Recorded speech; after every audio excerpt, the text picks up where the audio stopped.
जय श्री कृष्ण फ्रेंड्स, स्वागत है तमारू अमारी यूट्यूब चैनल अनुज फूड क्यूजिन में। आज आपणे बनावीशुं गरमा गरम हेल्धी अने टेस्टी एवी खीचड़ी। तेमां खूब ज सारा प्रमाण में एवा वेजिटेबल्स यूज करेला छे अने फणगावेला कठोळ पण यूज करेला छे। ते एकदम हेल्धी अने टेस्टी छे।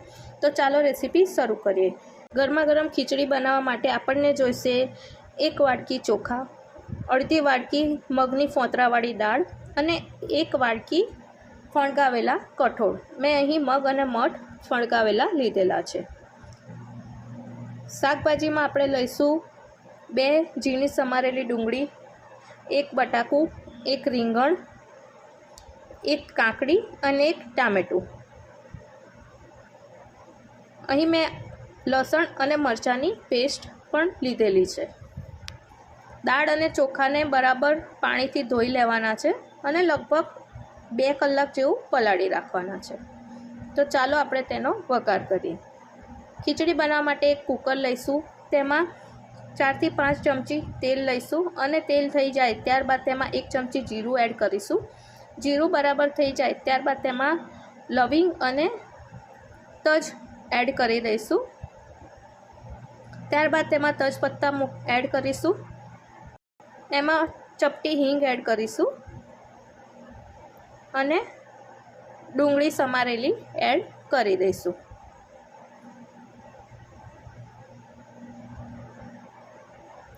ડુંગળીને બરાબર સાંતળી લેવાની છે, તેનો કલર બ્રાઉન થાય ત્યાં સુધી તેને બરાબર શેકી લેવાની છે।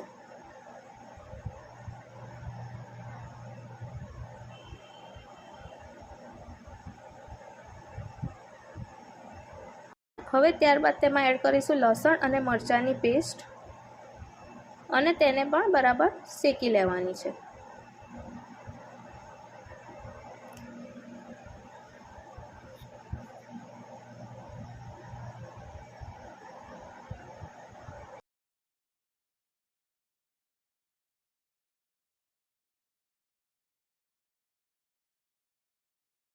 ડુંગળી અને લસણ અને મરચાંની પેસ્ટ સાતળવામાં લગભગ 5 મિનિટ જેવો સમય લાગે છે, તો તેને બરાબર સાતળી લેવાનું છે।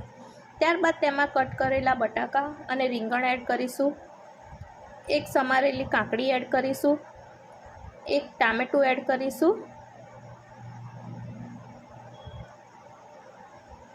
અને તેને બરાબર મિક્સ કરી લઈશું। ત્યારબાદ તેમાં 1 વાટકી ફણગાવેલા કઠોળ એડ કરવાના છે, તેને પણ બરાબર મિક્સ કરી લઈશું। ત્યારબાદ તેમાં 1 ચમચી હળદર એડ કરીશું, 1.5 ચમચી લાલ મરચું પાવડર એડ કરીશું, 1 ચમચી ધાણા પાવડર એડ કરીશું અને સ્વાદ મુજબ મીઠું એડ કરી દઈશું। હવે આ બધા મસાલાને બરાબર મિક્સ કરી લઈશું।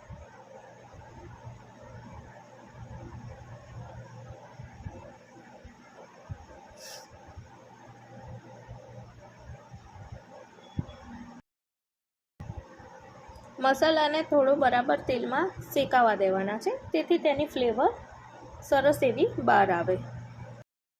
3 થી 4 કપ જેટલું પાણી એડ કરી દઈશું અને જે દાળ અને ચોખા પલાળેલા તેને પણ એડ કરી દઈશું।